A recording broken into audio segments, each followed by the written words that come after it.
Senior present.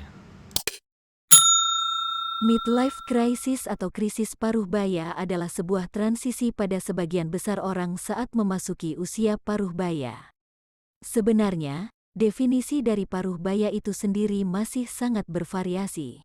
Namun, biasanya orang akan mengalami kondisi ini saat memasuki usia 47 tahun. Umumnya, midlife crisis atau krisis usia paruh baya adalah fase saat orang yang sudah melewati masa produktifnya merasa kembali muda. Hal ini terjadi karena ia mengalami kesulitan untuk menerima fakta bahwa ia sudah melewati masa muda dan sedang memasuki masa senja. Namun, tidak semua orang akan mengalami midlife crisis. Bahkan, orang yang mengalaminya tidak selalu mengalami perubahan gaya hidup yang menunjukkan keinginan untuk kembali muda. Tak hanya itu, midlife crisis adalah suatu kondisi yang juga dapat memberikan dampak positif bagi yang mengalaminya. Beberapa efek midlife crisis. 1. Tidak puas dengan hubungan yang dijalani. 2. Terobsesi dengan penampilan. 3. Tidak puas dengan karir. 4.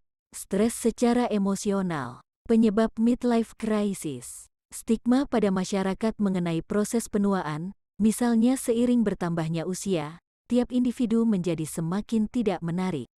Perubahan pada tubuh, misalnya pertambahan berat badan, tubuh yang sering terasa sakit, hingga berkurangnya energi. Rasa takut terhadap proses penuaan itu sendiri. Rasa takut akan kematian, perceraian atau perubahan pada hubungan dari masing-masing individu. Berubahnya hubungan dengan anak-anak, misalnya anak keluar dari rumah atau memiliki cucu. Perubahan pada karir, misalnya pekerjaan menjadi tidak menantang atau justru semakin berat. Perubahan finansial, khususnya yang berkaitan dengan kondisi setelah pensiun.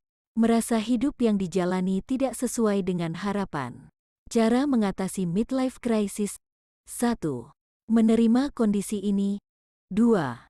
Berhenti terlalu keras mengkritik diri sendiri. 3. Fokus menjalani hidup. 4. Curahkan perasaan kepada orang lain. 5. Lakukan perubahan kecil. Nah, kita nikmati saja hidup ini dengan senior. The power of midlife.